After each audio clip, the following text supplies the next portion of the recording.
Maintenant que on a parlé au niveau individuel, j'ai parlé au niveau des États, je vais revenir maintenant au niveau des entreprises.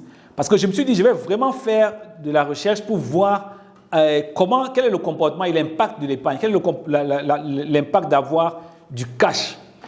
Et là, je me suis intéressé à un des rapports que je suis depuis un moment au niveau des entreprises. Alors, il y a ce rapport date de février 2023 et il classe les entreprises avec le plus de réserves de cash. Ça veut dire qu'on parle d'entreprises de particuliers avec l'épargne, n'est-ce pas? Mais là, il s'agit maintenant d'entreprises qui ont une trésorerie surabondante.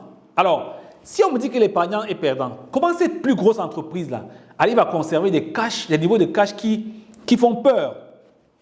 Tenez par exemple, la première de ces entreprises-là, c'est justement l'entreprise la plus valorisée au monde, c'est Apple. Apple a un cash réel maintenant qu'il a de 202,6 milliards de dollars. C'est-à-dire que quand on prend les comptes de trésorerie de Apple, l'argent frais qui est disponible sur ses comptes bancaires, si on les consolide, on aura 202,6 milliards de dollars. Si je ramène ça en francs CFA, ce sera des chiffres astronomiques, c'est au-delà de 120 quelque chose de milliards. Mais je vais peut-être comparer ça. Vous savez, la Côte d'Ivoire, en 2023, par exemple, le budget de la Côte d'Ivoire est de 11,694,4 milliards de francs CFA, autant pour moi.